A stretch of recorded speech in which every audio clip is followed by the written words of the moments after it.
12 chapter 10 vector algebra. इस video में हम लोग कवर करेंगे 10.2 का इंट्रो पार्ट। एग्जाम्पल का वीडियो अलग बनेगा।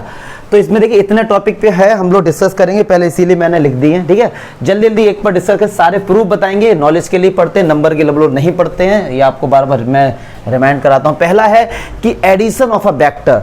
वेक्टर दो वेक्टर हैं तो उनको हम लोग ऐड कैसे करते हैं, तो इसके लिए एक एनसीईआरटी में लॉ बताया गया है, triangle law of vector addition. और पैरेललोग्राम से भी दो वेक्टर का एडिशन हो जाता है, दोनों ही सेम बात है, कुछ भी अंतर नहीं है। ठीक है, बस उनको रिप्रेजेंट करने के तरीके अलग अलग है। तो पहला तरीका देखेंगे, दो वेक्टर को यार ऐड कैसे करते हैं।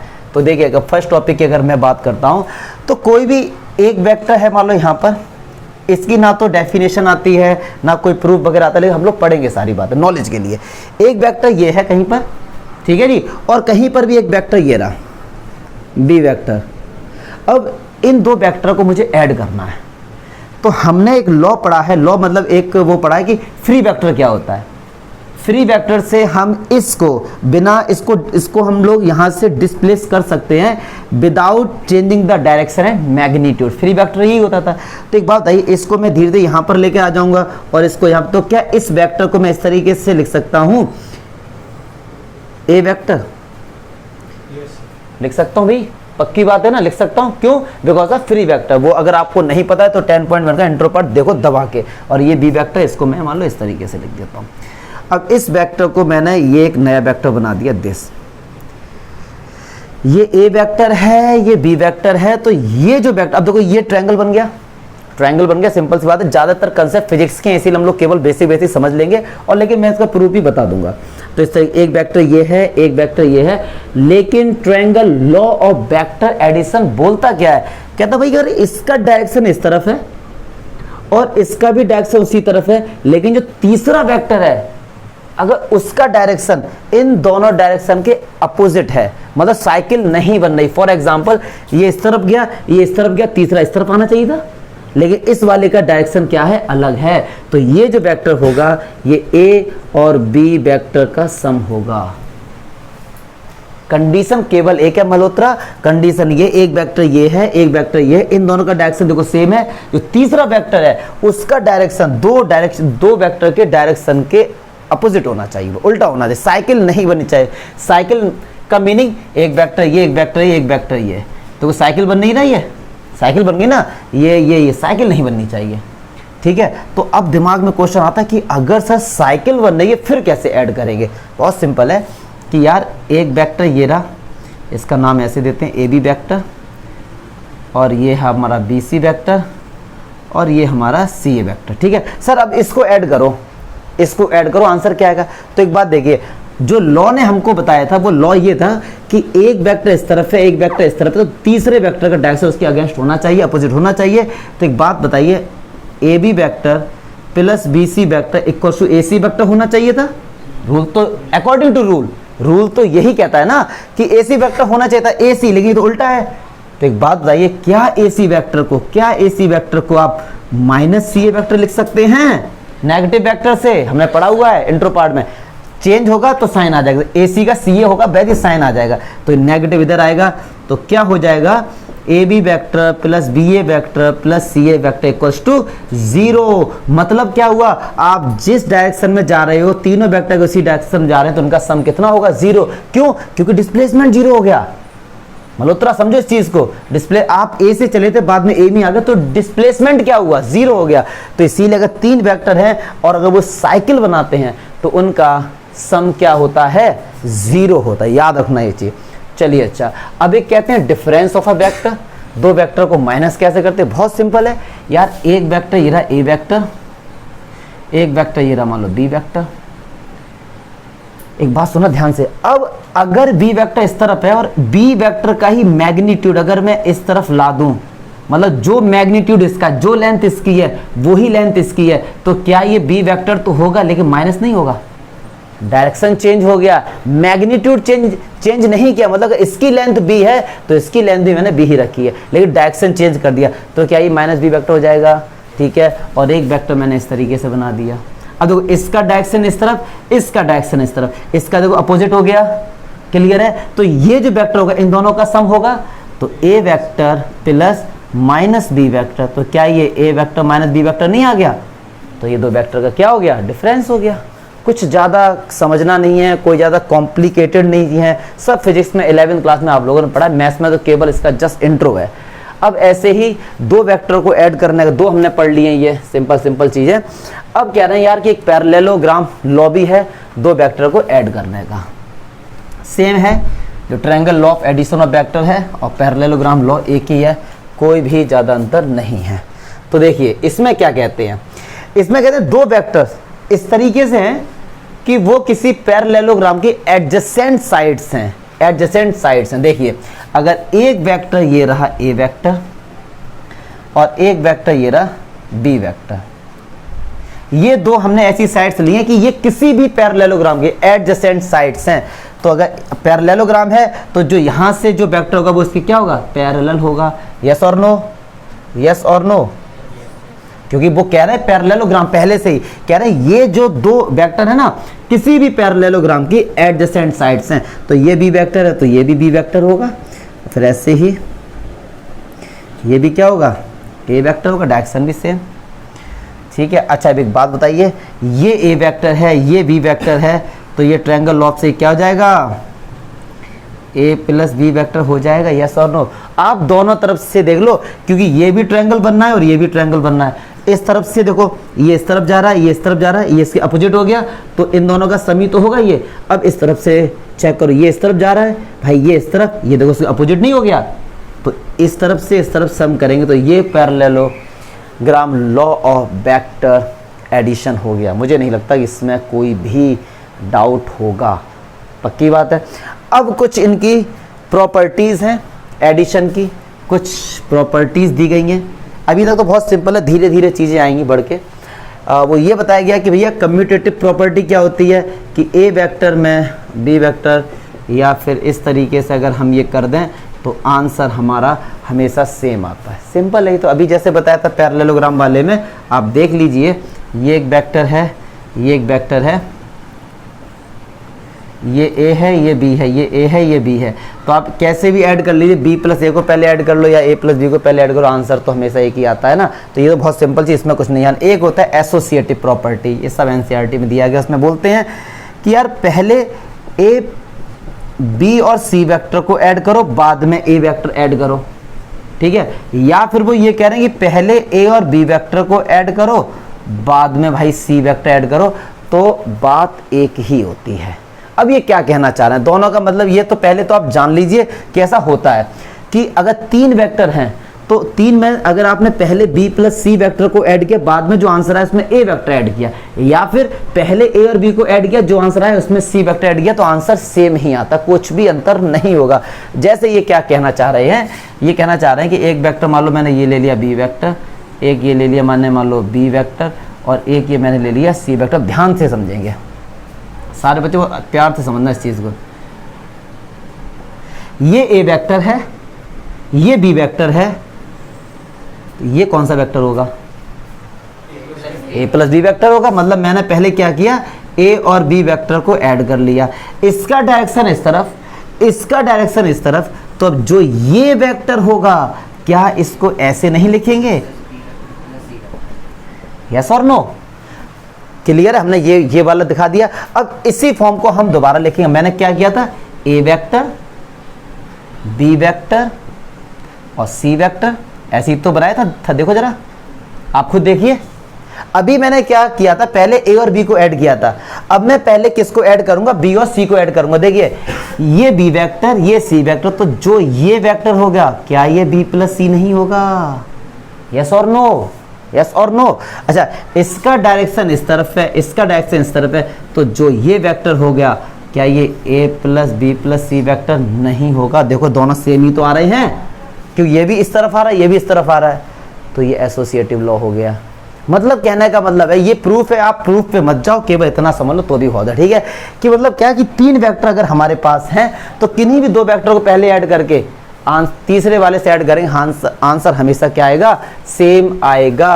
क्लियर है? अब एडिटिव आइडेंटिटी क्या होता है, ये सब क्लास 8th में हम लोगों ने छोटी छोटी क्लास में सब एडिटिव आइडेंटिटी क्या होता है, किसी भी वेक्टर में जीरो वेक्टर ऐड करते हैं तो वही वेक्टर आ जाता है। तो ऐसे केस में जीरो वेक्टर को क्या बोलते हैं? Additive identity. ठीक है, एक होता है एडिटिव इनवर्स, उसमें क्या कहते हैं, ए वेक्टर में अगर उसी ए वेक्टर का नेगेटिव वाला ऐड कर दे तो आंसर हमेशा क्या आता है? जीरो वेक्टर आता है। तो ऐसे में इस वेक्टर को क्या बोलेंगे? Additive inverse. क्लियर है? तो इस तरीके से बेसिक बातें हैं जो एनसीईआरटी में दिया गया। इंट्रो पार्ट में चल रहा था, एक एक बात हम लोग पढ़ेंगे, एक एक बात समझाएंगे। अब पढ़ेंगे multiplication of a vector by या स्केलर, इसको समझ लीजिए बहुत प्यार से। अब जो दो ये टॉपिक हैं, अभी तो बेसिक चल रहा था, इनका यूज होगा क्या? क्वेश्चन तो इस पर अगर आएंगे भी ना तो एक एक नंबर में आएंगे, क्वेश्चन तो इन पर आते हैं, लेंदी तो ये चीजें हैं। तो अब ये क्या है? Multiplication of vector by scalar. देखते हैं भाई ये क्या कहना चाह। अच्छा, स्केलर मीन्स क्या होता है? हाँ, जिसमें मैग्नीट्यूड है। कह रहे हैं कि अगर किसी भी वेक्टर में किसी भी स्केलर नंबर से मल्टीप्लाई कर दिया फिर क्या हो जाएगा? देखिए जरा, कहने का मतलब ये कह रहा है अगर यार हमारे पास कोई ए वेक्टर है, मैंने अगर उसमें लैम्डा से मल्टीप्लाई कर दिया तो ये भी एक वेक्टर तो होगा, सही बात है, लेकिन ये कैसा वेक्टर होगा? तो अब इस बात को बहुत प्यार से समझेंगे कि अगर मान लीजिए हमारे पास कोई 2a वेक्टर है, क्या है? 2a वेक्टर है। अब आपसे कहा गया कि इस वेक्टर में 3 से मल्टीप्लाई कर दिए, 3 स्केलर है तो वो क्या हो जाएगा? 6a vector.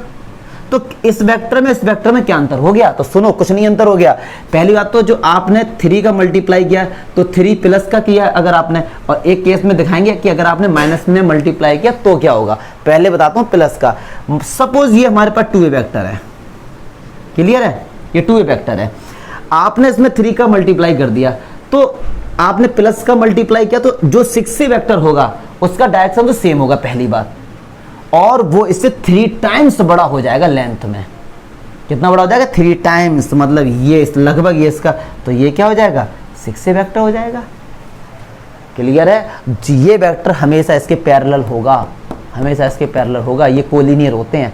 हम अगर किसी भी वेक्टर में किसी भी स्केलर से मल्टीप्लाई करके जो भी नया वेक्टर मिलता है वो उसका क्या होता है?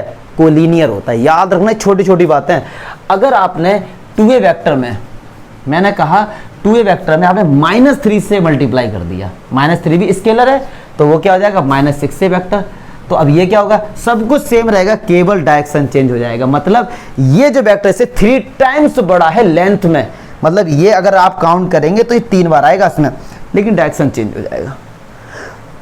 कहने का मतलब क्या है? किसी वेक्टर में मल्टीप्लाई कर देते हैं, प्लस से क्या डायरेक्शन सेम होगा, माइनस से क्या डायरेक्शन चेंज हो जाएगा, और किसी भी स्केलर नंबर से मल्टीप्लाई करते हैं तो किस पर इफेक्ट पड़ता है? उसकी लेंथ पर इफेक्ट पड़ता है बस। अगर हमारे पास कहीं ये ए वेक्टर है, मान लीजिए ये हमारे पास ए वेक्टर है, तो किसी इनका हाफ ए वेक्टर क्या होगा? तो अगर हाफ पॉजिटिव है तो इसका मतलब एक ऐसा वेक्टर होगा जो इसी डायरेक्शन होगा, लेकिन इसकी लेंथ क्या होगी? उससे आधी होगी। चमका? कोई डाउट्स है तो यार बोलो। हाँ, ये 6 किसको इंडिकेट करेगा? इसके मैग्नीट्यूड को, ठीक है ना? तो ये उतना टाइम्स बढ़ जाएगा ये। क्लियर है? बात समझ में आई ना ये चीज? तो अभी तक 4 टॉपिक कर लिए हैं, इन 4 टॉपिक मुझे नहीं लगता कोई डाउट। अब जो 2 टॉपिक ये बचे हैं यही है समझना कि कायदे में, तो ये तो सब बेसिक था। तो चलिए अब ये 2 टॉपिक देखते हैं अच्छे से। चलिए अब देखते हैं कंपोनेंट फॉर्म। वेक्टर की एक और फॉर्म होती है जिसका नाम है कंपोनेंट फॉर्म। कंपोनेंट्स क्या होते हैं वो सब इसमें देखते हैं, समझते हैं, बहुत प्यार से समझेंगे। उससे पहले इस बात को समझने से पहले एक बात, 2-3 बातें जो आपको आनी चाहिए। अगर यार कहीं पर मैंने आई कैप लिखा है, कहीं मैंने 2i कैप लिखा है, कहीं मैंने 4j कैप लिखा, तो इसको देखकर दिमाग में क्या आता है? बात नहीं करो। अगर आपने कहीं पे आई कैप लिखा देखा तो क्या आपके दिमाग में आता है? जो भी आता है मैं बता दूं भैया यही आना चाहिए। अगर कहीं पर आई कैप लिखा देखा है तो पहली बात समझ जाओ ये एक ऐसा वेक्टर है जो कि एक्स एक्सिस पर है, जो एक्स एक्सिस पर है या एक्स एक्सिस के पैरेलल है, और उसकी लेंथ कितनी? 1 यूनिट। उसकी लेंथ कितनी है? 1 यूनिट। कहने का मतलब क्या हुआ? कहने का मतलब डियर ये हुआ, ये एक्स एक्सिस होती है, ये वाई एक्सिस होती है, ये जी एक्सिस होती है। तो अगर कोई आपसे कहे आई कैप क्या हुआ, तो आई कैप पता है क्या हुआ? एक्स एक्सिस पर 1 यूनिट का जो वेक्टर, मान लो ये डिस्टेंस कितना है? 1 यूनिट बोला है मैंने। अब पता नहीं ये सेंटीमीटर हो, मीटर हो, लेंथ है, ये यूनिट का मतलब कुछ भी हो सकता है। अगर मान लो ये 1 यूनिट है तो इसको बोलेंगे आई कैप। इस वेक्टर को, ये एक्स एक्सिस के ऊपर होता है, इसे कह सकते हैं ओवरलैपिंग होती है, या बोल सकते हैं इसके पैरेलल होता है, या बोल सकते हैं कोलिनियर, कुछ भी समझ सकते हैं। मतलब एक्स एक्सिस पर होगा और ये एक्स एक्सिस का इसने 1 यूनिट का डिस्टेंस कवर कर लिया है, ठीक है। अगर कहीं पे 2i कैप है, मतलब i कैप बताता है एक ऐसा वेक्टर जो कि एक्स एक्सिस पर है और कितना डिस्टेंस कवर किया, 2। कितना डिस्टेंस कवर किया है, 2। तो 2i वेक्टर पता है क्या होगा, ये वेक्टर क्या हो गया, 2i कैप, ठीक है। अगर कहीं पे 4j कैप लिखा हुआ है, वेक्टर बोल रहा था मैं इतनी देर से, j कैप का मतलब ये यूनिट वेक्टर है। मतलब क्या हुआ कि y एक्सिस पे एक ऐसा वेक्टर है जिसकी लेंथ कितनी, 1 यूनिट, लेकिन 4 लिखा हुआ है तो 4 टाइम्स करते, मतलब ये जो वेक्टर होगा क्या होगा, 4j कैप। क्लियर है। i cap, j cap, k cap बताते क्या है, ये x y z एक्सिस का डायरेक्शन बताते हैं और उस डायरेक्शन में कहते हैं 1 यूनिट डिस्टेंस हमने कवर किया हुआ है। तो ये चीज आपको आनी चाहिए, तो आपको कंपोनेंट बहुत प्यार से समझ में आ जाएगा। चलिए अच्छा अब देखते हैं कंपोनेंट ऑफ अ वेक्टर होता क्या एक्चुअली में। अब सुनिए, अगर आपसे मैंने ये कहा कि ये भैया 2D है, ये x एक्सिस है, ये y एक्सिस है, तो 0,1 दिखाइए कहां पर होगा। तो पता है कि x पर जाओ 0, y पे जाओ 1, मतलब किस पर होगा, y एक्सिस पर होगा। अच्छा आपसे मैंने कहा 2,0, तो ये x एक्सिस पर होगा, x पे जाओ 2, y पे जाओ 0। तो ऐसे ही x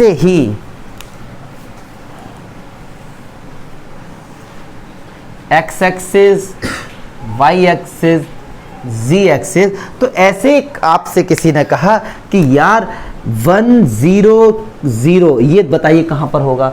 किसी ने आपसे कहा 0 1 0 बताइए कहां होगा, 0 0 1 बताइए कहां होगा। अब प्यार से देखेंगे, x पर जाओ 1, y पे 0 और z पर 0, तो मान लो 1 डिस्टेंस मान लो ये रहा, तो ये इस जगह होगा पॉइंट कहीं। एक एक चीज पर बताएंगे, हाँ सर ये डाउट है यार, जो भी कुछ है। अब x पर जाओ 0 और z पर जाओ 0, y पे 1, मतलब यहां कहीं होगा ये, तो 0 1 0। ऐसे ही x पे 0, y पे 0, z पे 1।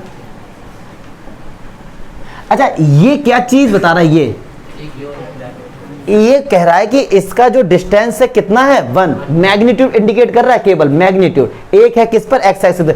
तो क्या यार आप इसको वेक्टर का साइन लगा के आई कैप नहीं लिख सकते, लिख सकते ना, बिल्कुल, क्योंकि ये डिस्टेंस तो 1 यूनिट है। ऐसे ये वाई एक्सिस पर है, तो इसको हम क्या लिख सकते हैं, जे कैप। इसको हम क्या लिख सकते हैं, के कैप। क्लियर है, क्लियर है। ये छोटी छोटी बातें जो आपको आनी चाहिए। अच्छा जी, अब देखो ये एक एक चीज़ समझेंगे, बहुत प्यार से समझ आएगा। अब देखते हैं कंपोनेंट के बारे में, कंपोनेंट फॉर्म क्या होती है किसी वेक्टर के। अच्छा जी,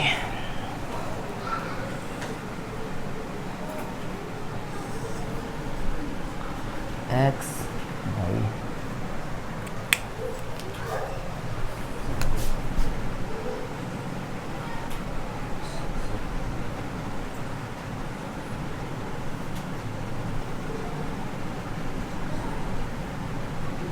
अब ये देखो, ये क्यूब या क्यूबॉइड कुछ भी समझ सकते हो, वो हमने रख दिया। क्यों रखा, क्योंकि यार ये 3D फिगर है।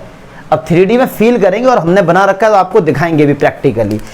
अब एक कोई पॉइंट है यहाँ पे P, जिसके कोऑर्डिनेट हैं x, y, z। सही बात है, क्योंकि 3D फिगर है तो x, y, z होंगे।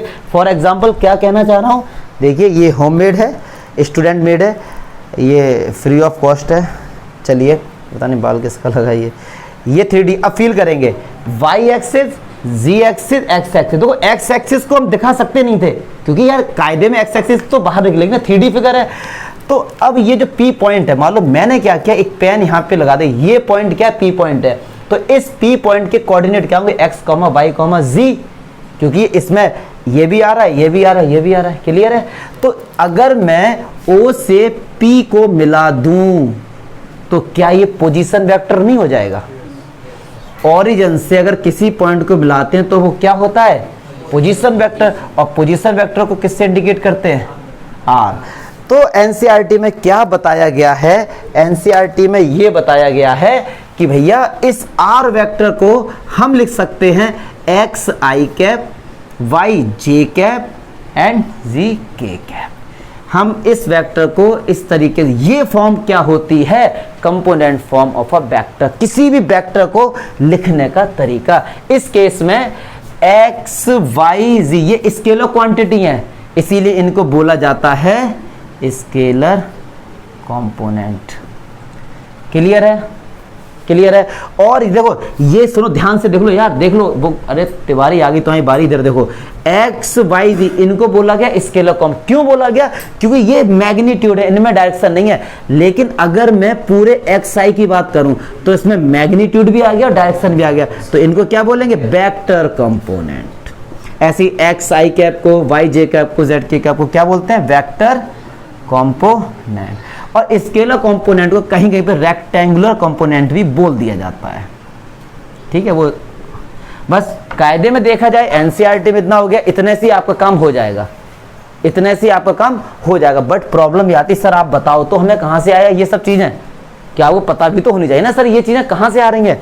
अब देखिए ये चीजें कहाँ से आ रही हैं, अब प्यार से समझेंगे, इसका मैं प्रूफ बताने जा रहा हूं। और अभी तक हमने जो एडिशन लॉ पढ़ा था, पैरेललोग्राम लॉ पढ़ा था, उसका यूज भी होगा, इसी बहाने प्रूफ से आपको समझ में आ जाएगा। अच्छा देखिए ये एक्स एक्सिस है, अब ये डिस्टेंस तो हमको पता नहीं कितना है, लेकिन हमने कहा कि ये एक्स है तो पक्की बात है यहां से परपेंडिकुलर डालेंगे तो ये डिस्टेंस एक्स होगा। मान लो ये डिस्टेंस कितना है, एक्स, तो क्या हम इसको एक्स आई कैप लिख सकते हैं, बिल्कुल लिख सकते हैं, क्योंकि आई कैप क्या दिखा रहा है कि एक्स एक्सिस पर है। अच्छा जी, क्या हम इसको वाई जे कैप लिख सकते हैं, इसको हम क्या लिख सकते हैं, जी के कैप। अब एक बात सुनना ध्यान से, बहुत ध्यान, इनका पहले नामकरण कर दो, या ए पी P1 और इसका नाम मैंने कर दिया ए मान लीजिए। अब सुना ध्यान से, अगर आप लोग थोड़ा सा इमेजिनेशन करें, ये जो लाइन है क्या इसके पैरेलल नहीं होगी, इमेजिनेशन करो, तो क्या ये जो वेक्टर होगा, क्या ये वाई जे कैप नहीं होगा। अब थोड़ा सा फील करो, P1 क्या इसके पैरेलल नहीं होगा, ये वाला जो, अगर आपके पास यार देखो अब ये है कि ये क्यूब मान लीजिए, क्यूब लेकर आएंगे तो आप देखेंगे ये जो है इसकी पैरेलल होगा, सिंपल सी बात, क्योंकि अगर ये क्यूब है, ठीक है जी, तो ये जो होगा ये वाला, ये क्या होगा हमारे पास, चमका। अच्छा देखिए मैं प्रूफ बता रहा हूँ, जो भी बच्चे देख रहे हैं अगर समझ आए ठीक है, नहीं आए तो आपका काम इतना में हो गया था। ये कभी प्रूफ एग्जाम में नहीं दिया जाएगा आपको, ठीक है, क्या नॉलेज के लिए, आपको थोड़ा डीप में जाने के लिए। अच्छा ये वेक्टर इस तरफ है, ध्यान से देखेंगे, इस वेक्टर का डायरेक्शन इस तरफ, इसका इस तरफ होगा, इसका डायरेक्शन मैं इस तरफ लेता हूँ, तो ट्रायंगल OAP1 को देखो गौर से देखो, क्या ट्रायंगल लॉ लग जाएगा ऑफ एडिशन। देखो इसका डायरेक्शन इस तरफ, इसका डायरेक्शन इस तरफ, इसका तो अपोजिट हो गया एकदम, तो क्या आप OP1 डैश को OA प्लस AP1 लिख सकते हैं, तो ये कितना है XI प्लस YJ, तो OP डैश को क्या हम लोग लिख सकते हैं, तो देखो हल्का हल्का दिखने लगा, XI के प्लस हल्का हल्का दिख रहा है ना। चलिए अब गौर से देखेंगे, अब देखिए ये वेक्टर इस तरफ है, ये वेक्टर इस तरफ है, और ये वेक्टर इस तरफ है। देखो ये इस तरफ गया, इस तरफ गया, इसका डायरेक्शन एकदम अपोजिट हो गया। तो अब मैं आपसे कह रहा हूँ ट्रायंगल देखो OP' को देखिए, फिर से गौर करेंगे, इसका डायरेक्शन इस तरफ है, इसका डायरेक्शन इस तरफ है, इसका तो अपोजिट हो गया एकदम। तो क्या मैं इसको डायरेक्ट लिखता हूँ, OP वेक्टर को मैं क्या लिख सकता हूँ, OP' vector plus P' vector, और OP वेक्टर क्या है R। अच्छा OP' कितना निकल गया था, XI के प्लस YJ के, और P' कितना है, चमका। तो इस तरीके से हमने प्रूफ कर लिया, छोटा सा 3-4 लाइन के अंदर। इस देखो प्रूफ से आपको बेनिफिट हुआ गया, आप ये समझ गए कि इनका भाई यूज कैसे होता है, क्योंकि जब क्वेश्चंस आएंगे ना तो इसका यूज करना पड़ जाएगा आपको। क्लियर है। अच्छा जी, अब ये हमारे पास क्या है, आर वेक्टर। अगर कोई आपसे पूछे मॉड्यूलस आर क्या होगा, तो मॉड्यूलस आर होता है, क्लियर है। अगर आपके दिमाग में सपोज क्वेश्चन आ रहा हो कि सर आपने आई का स्क्वायर क्यों नहीं किया, यहाँ पे एक्स का स्क्वायर लिया, भैया आई तो डायरेक्शन बता रहा है, केवल एक्स वाई जेड तो लेंथ को इंडिकेट कर रही हैं, तो स्क्वायर तो, क्योंकि ये मॉड्यूलस हमेशा क्या बताता है, मैग्नीट्यूड को, मतलब पॉजिटिव को, हमें डायरेक्शन से काम किया है, तो इसीलिए एक्स का स्क्वायर प्लस वाई का स्क्वायर प्लस जेड का। अब इसका भी प्रूफ देखना चाहते हो देख लो, नहीं देखना चाहते मैं तो भी दिखाऊंगा, ठीक है, तो आपको देखना ही पड़ेगा, ठीक है ना। तो इतना लिख लो पहले, ये बहुत इंपॉर्टेंट चीज है ये। आप लोग फिजिक्स में ऐसा वेक्टर पढ़ा होगा। देखिए एक और चीज थी जो इसमें पढ़ेंगे अभी आगे जाके, वेक्टर ज्वाइनिंग 2 पॉइंट, ठीक है, वो भी आगे देखेंगे। अब जल्दी से यहाँ पे आ जाओ बेटा, इमेजिनेशन का खेल शुरू हो गया। अगर मैं आपसे कहूं कि यार ये एंगल 90 है, तो क्या कोई बुरा मानने वाली बात है? मानोगे बेटा बुरा? क्यों? अब देखो ना, क्योंकि आपको पता नहीं, आपने इमेजिनेशन कैसे होगा कि ये एंगल 90 है, कैसे पता आपको? तो वो देखेंगे, इमेजिनेशन है ना। ये भी एंगल 90 होगा, ये वाला एंगल 90 होगा। देखते हैं कैसे, सुन देखते हैं कैसे, प्यार से देखेंगे। ये ओपी वेक्टर है, ध्यान से समझेंगे जरा है। अच्छा ये ओपी वेक्टर हो गया, ठीक। अच्छा ये इसका सरफेस है, ये इसका सरफेस है, ये लाइन ये इसका सरफेस है, ये लाइन इस तरीके से आई, तो क्या इसके बॉटम ने, ध्यान से देखेंगे, क्या सरफेस के साथ 90 डिग्री का एंगल बनाया? देखो 90 डिग्री का एंगल बना, तो सरफेस यही तो है, तो क्या 90 का एंगल बना? Very good. अब देखिए ये इस तरीके से है, अब इससे उठ के आओ बाबू, जल्दी आओ इधर आओ, तुम भी आओगे, अरे तुम फेमस हो जाएगा। इधर देखो सामने, डरने वाली क्या बात है, ऐसे पकड़ो इसको, इससे टच करो। अब देखो बच्चों, ये अब मैं इससे इसको मैंने टच किया, तो क्या ये सीधा है? क्या ये एंगल 90 नहीं होगा? दो गर्ल्स को भी देखना दो, क्या ये एंगल 90 नहीं होगा? ये वाला जो इसके साथ टच हो रहा है, पक्का ना? भागो। तो ये एंगल 90 है, तो ये एंगल 90, ये इमेजिनेशन का खेल है, केवल आपको बस ये समझना है।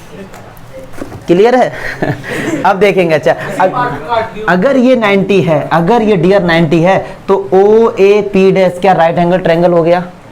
पक्की बात है। तो इसमें पाइथागोरस थ्योरम लगेगी, तो ओ पी डैश का स्क्वायर इक्वल्स टू ओ ए का square plus plus plus A P, square हटेगा इस तरफ, क्या है अंडर रूट, और अंडर रूट के साथ प्लस माइनस फ्री में मिलता है, पता है हमको।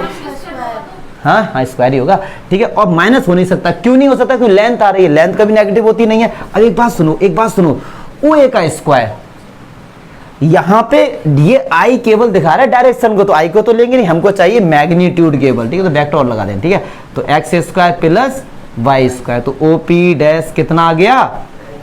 एक्स स्क्वायर प्लस, ये इसकी लेंथ आई, तो वेक्टर साइन हटा दो ना, तो लेंथ आई ना ये। चलिए अच्छा, अब सुनो जरा, ये एंगल 90 है, तो 90 के सामने वाला परपेंडिकुलर, तो ये जो आर वेक्टर का स्क्वायर क्या हो जाएगा? इसका स्क्वायर प्लस इसका स्क्वायर, तो इसका स्क्वायर तो ये है ना, ठीक है ना। तो क्या हो जाएगा? X square plus Y square, और इस वाले का स्क्वायर क्या हो जाएगा?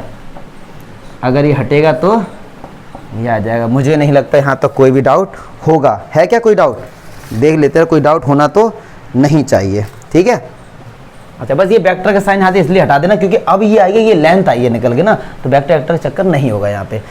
चलो तो ये सब चीज़ हो गई। अब हम लोग पढ़ेंगे वेक्टर ज्वाइनिंग 2 पॉइंट्स, 2 पॉइंट्स को मिला के जो वेक्टर बनता है, 2 पॉइंट्स को मिला के उस वेक्टर को कैसे फाइंड करते हैं। तो कंपोनेंट फॉर्म समझ गए। अगर कोई भी पॉइंट है जिसके कोऑर्डिनेट x, y, z हैं, तो उसको हम लिखते हैं X I cap plus Y J cap plus Z के कैप। क्लियर है? तो अब पढ़ेंगे वेक्टर ज्वाइनिंग 2 पॉइंट्स। तो मुझे नहीं लगता अभी तक कोई डाउट हुआ होगा। चलिए अच्छा, अब 2 पॉइंट्स को मिला के जो वेक्टर बनता है, देखिए क्या कहना चाह रहे हैं ये कहना चाह रहे हैं, प्यार से देखेंगे इधर, एक्स वाई। क्लियर है? अब एक पॉइंट मल्होत्रा ये है P1, जिसके कोऑर्डिनेट हैं x1 y1 z1, और एक के हैं x2 y2 और z2। अब इन 2 पॉइंट्स को मिला के जो वेक्टर बनेगा वो क्या होगा? तो देखिए, अब डायरेक्शन, अगर किसी बच्चे ने कहा कि सर वेक्टर ये वाला बनेगा, P1 P2 वेक्टर, ये भी हो सकता है। किसी ने कहा नहीं सर वेक्टर बनेगा ये वाला, दोनों हो सकते हैं। वो तो डायरेक्शन की बात है ना। अब पता नहीं बच्चे ने किस मूड से मिलाया हो। तो अब देखिए मैं आपको बताता हूं कि अगर उसने ये कहा कि P1 P2 वेक्टर क्या होगा, और एक बच्चे ने कहा सर P2 P1 वेक्टर, तो देखिए बहुत सिंपल है लिखने का तरीका।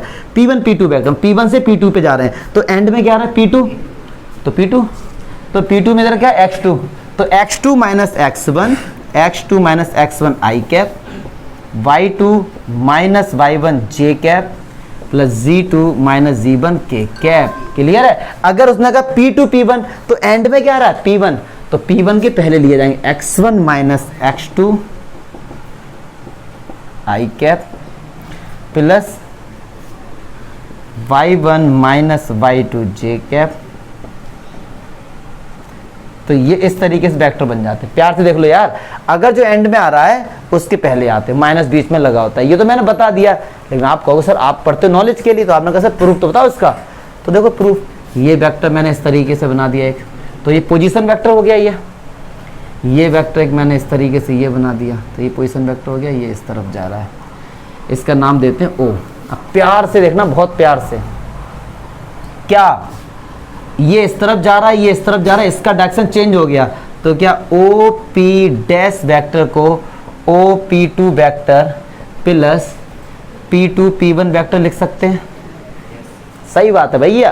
तो P2 P1 वेक्टर हमको निकालना है, तो P2 P1 वेक्टर क्या होगा? OP dash vector minus OP2 vector, yes और नो। और अभी हमने पढ़ा था, अभी कंपोनेंट फॉर्म से OP1 वेक्टर क्या होगा? x1 i cap y1 j cap plus z1 k cap, yes और नो।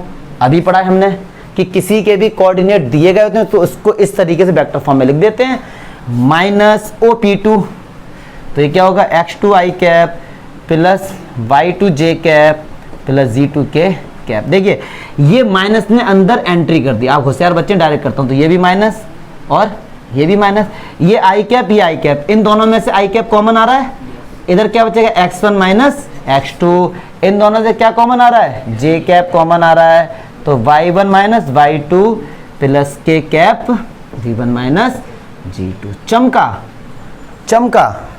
देखो भैया P2 P1 देखो यही तो आ रहा है, क्लियर है? तो इस तरह हमने प्रूफ कर लिया। तो कहने का अल्टीमेट तो आपको आना क्या, प्रूफ नहीं आता डजेंट मैटर, वो तो मैं बताता ही हूँ आपको। अगर आपसे बोला गया P2 P1 वेक्टर, तो एंड में P1 आ रहा है तो इससे इसके माइनस करते जाओ और i कैप लिखते जाओ, y कैप j कैप, ये सब लिखते जाओ, क्लियर है? अब लास्ट इंट्रो पार्ट में बचा सेक्शन फॉर्मूला, जो बहुत ज्यादा इंपॉर्टेंट है, क्लास 10th में भी पढ़ा था, 11th में भी पढ़ा था। तो अब सबसे लास्ट बना section formula, most important, most important topic. Section formula class 10th में पढ़ा है, कोऑर्डिनेट ज्योमेट्री में 11th में भी हमने पढ़ा है, और अब पढ़ रहे हैं वेक्टर में। मतलब और देखो सेक्शन फॉर्मूला दो तरीके का होता है, एक तो इंटरनली होता है और एक एक्स्ट्रा, पता होना चाहिए आपको है। दोनों ही हम लोग करेंगे, दोनों पर ही क्वेश्चन आते हैं। तो पहले मैं आपको बताऊंगा इंटरनली क्या चक्कर है इसका। तो चक्कर कुछ नहीं है यार, कह रहे हैं एक वेक्टर ये है ए वेक्टर और एक ये है बी वेक्टर, क्लियर है? इनसे मैंने एक वेक्टर मिला, इनको ज्वाइन करते मैंने एक वेक्टर मिला दिया, क्लियर है? इस तरीके से। अब क्या बोल रहे हैं सुनो ध्यान, और ये दोनों पोजीशन वेक्टर हैं, इसका मतलब समझ जाइए कि ये क्या होगा, कुछ इस तरीके से होगा। अगर मैं आपको डॉट करके दिखा दूं, ठीक है? ये पोजीशन वेक्टर है, बस इतना बताने का मतलब कि ये ओरिजिन है, ठीक है? अच्छा, अब वो ये कह रहे हैं कि इस वेक्टर पे एक कोई पॉइंट ले लो, पहला हम लोग पढ़े इंटरनली ना, तो इसके अंदर कहीं पर एक पॉइंट ले लो। सपोज मैंने ये पॉइंट ले लिया, क्लियर है जी? इस पॉइंट ने इस वेक्टर को दो पार्ट में भैया डिवाइड कर दिया। तो मान लो इनका अगर इस पार्ट का और इस पार्ट का आपस में डिवाइड करेंगे तो रेशियो आ रहा है m/n, कितना आ रहा है? तो फिर वो ये कह रहे हैं कि इस पॉइंट से आपने इस वेक्टर को जो मिलाया है, ये वेक्टर बताइए क्या होगा, ये वेक्टर क्या होगा? तो इस वेक्टर का नाम मैंने दे दिया r वेक्टर। क्या दे दिया मैंने? r vector. और अब देखते हैं भाई क्या होगा, सुनो ध्यान से। अब ट्रायंगल लॉ लगाएंगे एडिशन का, बहुत प्यार से देखेंगे, नामकरण कर देते हैं इनका, P Q और ये R, क्लियर है? अच्छा जी, अब एक ट्रायंगल देखेंगे हम लोग OPR में, और इसका डायरेक्शन इस तरफ है, इस वेक्टर का डायरेक्शन इस तरफ है, ये इसके अपोजिट है। तो क्या इसकी जो वैल्यू होगी इन दोनों के सबके इक्वल होगी? पक्की बात है। तो R वेक्टर बराबर क्या हो जाएगा? A vector plus PR vector, yes और नो? पक्की बात है भाई। और PR वेक्टर फिर क्या होगा?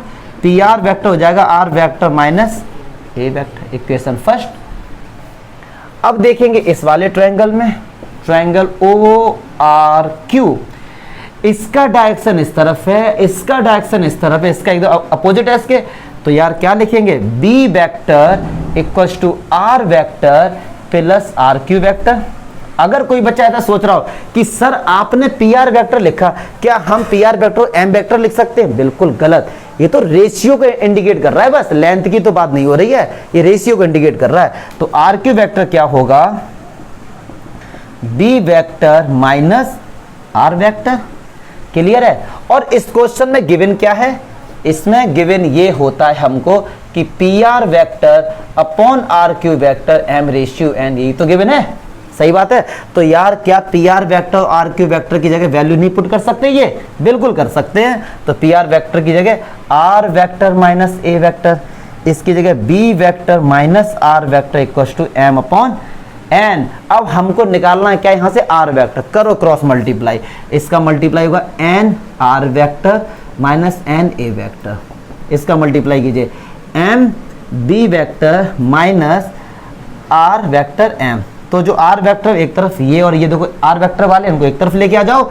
तो N R vector plus M R vector equals to M B vector plus N A vector. Clear है। यहां से आर वेक्टर कॉमन आ रहा है, देखो ना। तो आर वेक्टर क्या हो जाएगा हमारे पास, M plus N equals to N A vector plus M B vector. R vector क्या हो जाएगा हमारे पास भैया, ये हो गया प्रूफ इंटरनली। अगर आर वेक्टर है तो आर वेक्टर का फॉर्मूला हो गया। आपको क्या काम, आपके मतलब की चीज है वो ये है, अगर आप नंबर के लिए पढ़ते हो ये फॉर्मूला याद रखे रहो इंटरनली के लिए, आर वेक्टर बराबर N A vector plus M B vector upon M plus N. Clear है, चमका। अगर मैं एक्सटर्नली का भी चलो बता दूंगा, प्रूफ ही बताऊंगा, छोड़ूंगा नहीं, उसमें केवल माइनस आ जाएगा, बस यहाँ पे माइनस आ जाएगा, इतना अंतर है। ठीक है, लेकिन बताऊंगा, छोड़ूंगा वो भी नहीं। ठीक है, इसको लिखो धड़ाधड़। अब देखो एक्सटर्नली वाला अगर बताते हैं तो वैसे क्या लोग कहते हैं कि एन को रिप्लेस कर दो माइनस एन से, एक्सटर्नली, बस काम खत्म। इंटरनली वाला जो होता है ना, एक्सटर्नली में एन को रिप्लेस कर दो माइनस ए से, आंसर वो याद है। लेकिन जल्दी से देख लेते हैं कि यार ये हमारा ए वेक्टर है, अब ये हमारा बी वेक्टर है। ठीक है जी। अब बात कर रहे हैं एक्सटर्नली की। अगर इन पॉइंट्स को मिलाते हमने एक नया वेक्टर बना दिया इस तरीके से, ठीक है, क्लियर है। तो इसका ये नाम क्यू दे दिया, ये आर दे दिया, ये पी था। तो कह रहे हैं कि अगर इसको मैंने आगे बढ़ाया तो यहां से एक वेक्टर इसको कट करेगा इस तरीके से। ठीक, अगर मैं इस लाइन को आगे बढ़ाता हूं तो देखो ये पी क्यू से बाहर जाके कट कर रहा है, तो एक्सटर्नली हो गया, सिंपल। अगर इस वेक्टर को आपने आगे बढ़ाया जाके ना, इस ट्रायंगल से देखो बाहर है ना, तो ये आर वेक्टर है, तो कह रहे इस आर वेक्टर की वैल्यू बताइए। तो रेशियो वही रहेगा, रेशियो चेंज नहीं होगा कि P R vector upon P Q vector M ratio N. तो ये एन है और ये पूरा क्या रहेगा हमारा एम रहेगा। ठीक है, चेंज नहीं होगा बिल्कुल भी। तो अब इस वाले ट्रायंगल में आर वेक्टर निकाल लेना जाके। अगर मैं इस वाले ट्रायंगल की बात करूं, ये इस तरफ जा रहा है भैया, ये इस तरफ जा रहा है, तो बी वेक्टर क्या होगा, A vector plus P Q vector. Yes और नो। अगर मैं इस वेक्टर की बात करूं, ये इस तरफ, ये इस तरफ, तो आर वेक्टर बराबर B vector plus Q R vector. Clear है। यहां से पी क्यू वेक्टर निकालो, क्यू आर वेक्टर निकालो, दोनों का डिवाइड करके एम रेशियो एन के बराबर रखकर आर वेक्टर निकालोगे तो क्या आंसर आएगा ना, यहाँ माइनस और यहाँ माइनस, बस ये आ जाएगा आंसर। ठीक है। तो इस तरीके सारा इंट्रो पार्ट 10.2 का हो गया। अब एग्जाम्पल का एक अलग से वीडियो बनाएंगे क्योंकि वीडियो बहुत ज़्यादा लेंथी हो जाएगा। एक एक प्रूफ कर लिया, सब चीज़ें कर ली यार। नंबर के लिए मत पढ़ो भाई, वरना तुम भी 2-3 साल बाद कहोगे देश में बेरोजगारी है। नॉलेज के लिए पढ़ो।